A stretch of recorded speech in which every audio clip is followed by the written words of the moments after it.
fresh baked bread. The ways Ryder makes your move easier is... That's why GeoPrism comes with standard dual...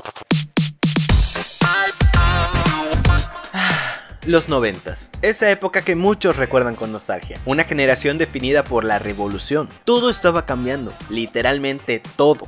La televisión, los juguetes, las estrellas de la época, incluso la lucha libre y obviamente los videojuegos. Al menos en América veníamos de una caída enorme en la industria. Atari era el rey, pero cometió muchos errores que terminaron enterrados en el desierto. E.T. is definitely here. Sin una fuerte potencia líder del mercado, un héroe surgiría desde Japón. Nintendo poco a poco empezó a dominar el mundo. La fiebre de Mario Bros con el NES crecía más y más. Esto salvó por completo la industria y generó un resurgimiento de empresas en una época vital para los videojuegos. En ese entonces todo el mundo tenía un NES. Si le preguntas a tu hermano mayor o a tu papá, estoy seguro que alguna vez jugó Mario Bros o Duck Hunt, alias el de los patitos. La gran N era símbolo de calidad y potencia, los mejores títulos de esa época, y aunque existían otras pequeñas desarrolladoras, nadie, absolutamente nadie era competencia de Nintendo. 2 and 3. There's power in numbers. Nintendo, now you're playing with power. ¿O sí? Durante esta época, otra empresa nipona con orígenes americanos crearía diferentes juegos y arcades que se harían de un nombre. ¿Qué viene a tu mente cuando te digo Service Games? Dato que en algún video loquendo habré sacado. Ese sería el nombre que se transformaría a Sega. Con el éxito de sus arcades, Sega comenzaría un camino desarrollando consolas. No sé si para muchos sea esto un secreto, pero antes Sega tenía su propio hardware. Lamentablemente tomaron malas decisiones y su última consola sería la amada Dreamcast de 1999. Iniciaron con su Master System, que aunque se introdujo en América no tuvo un éxito reconocible. Era muy raro ver a alguien que tuviera esa consola. El verdadero cambio sería en la siguiente generación. En 1988 se lanzaría la Sega Mega Drive o Sega Genesis, como se conocería en América 2 años después. La mascota de la empresa era Alex Kidd, un niño con aventuras interesantes, y a pesar de tener juegos entretenidos, no le hizo nada la gran popularidad que tenía Mario. Con más del 60% del mercado dominado por la gran N, Sega no se quería quedar con los brazos cruzados e intentaría hacer frente a Nintendo de una manera directa. La nueva generación de consolas llegaría y sería turno de enfrentar a la Super Nintendo contra la fabulosa Sega Genesis. Esto desencadena una legendaria guerra de consolas, porque señoras y señores, esto sí que fue una guerra, y ahora verán a lo que me refiero.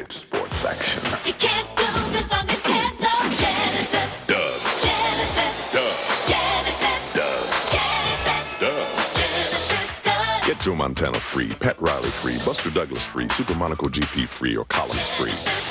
What Nintendo? La estrategia de Sega era directa, atacar a Nintendo por su alto costo y presentar juegos exclusivos como Michael Jackson Moonwalker, Streets of Rage y Phantasy Star. A pesar de la competencia directa que Sega le declaraba a Nintendo, entendieron que necesitaban a alguien que liderara la guerra, y Alex Kidd no era el indicado. Así inició el desarrollo de un personaje diferente, único y que conectara con la gente para enfrentarse cara a cara contra Mario. Aquí es donde llega el famoso erizo azul, Sonic the Hedgehog. Sonic the Hedgehog.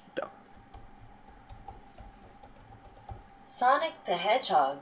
Eso. La emblemática mascota de Sega es la razón principal de cómo se transformaron en competencia directa de Nintendo. Lo digo en serio, eran enemigos a muerte. El diseño y gameplay detrás de Sonic no fue al azar, todo estaba planeado para ser la contraparte de Mario. Mientras uno era lento y un poco descolorido, Sonic era lo opuesto. Tenía un gameplay dinámico, rápido y unos colores llamativos que no podías dejar pasar. La guerra había comenzado. Hey guy, you're the first serious gamer I've seen all morning. Check this out, brand new 16-bit Super Nintendo with Super Mario World. Wow! What's this one? Oh, this is a Sonic the Hedgehog from Sega Genesis. Hey, look at these radical colors, huh? Wow, Sonic's fast too. No, over here. I like Genesis, and it costs a lot less. Wait, kid, that game I'll there. take Sonic and Genesis. I knew that. Sonic the Hedgehog, more action, more speed, Sega Genesis, it's all.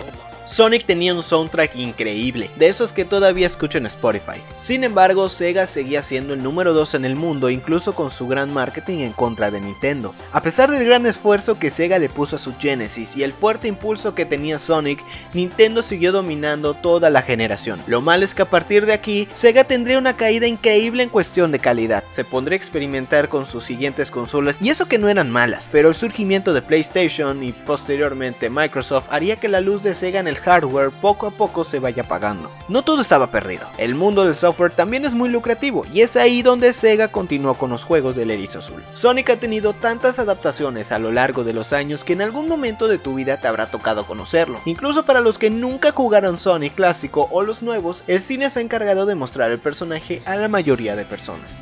Siendo un gran pilar en la industria de los videojuegos, es normal que tengamos un título favorito del Erizo Azul. Yo guardo con mucho cariño mi Sonic Mega Collection y mi Sonic Heroes de GameCube, los que me introdujeron a la mascota de Sega. Hablar de su amplio catálogo es meternos en altas y bajas, porque lamentablemente no ha tenido una línea ascendente en cuestión de calidad. Los grandes juegos de Sonic son contados con las manos, y cada vez que Sega anuncia un nuevo juego, no sabemos si asombrarnos o asustarnos. Independientemente de los últimos años, no hay que olvidar que ha sido la única mascota que ha competido directamente con Mario. Me podrás decir otras como Crash o Spyro, pero nadie, absolutamente nadie, y esto lo digo de verdad, nadie se ha puesto en una lucha directa con el fontanero de Nintendo como lo hizo Sonic. El final de Sega no fue lo merecido para la empresa que quiso destronar a Nintendo, y Sonic tampoco la pasó bien. Estrenó un nuevo gameplay que poco a poco por juegos no tan buenos fue cansando, pero no todo es malo. Hemos tenido joyas como Sonic Colors, Lost World y Generations, y lo más épico para los que vivieron en esa época o conocen la historia es la alianza de Sega y Nintendo. ¿Cuándo te ibas a imaginar ver a Mario contra Sonic jugando ping pong en los Juegos Olímpicos de Londres 2012? O mucho mejor,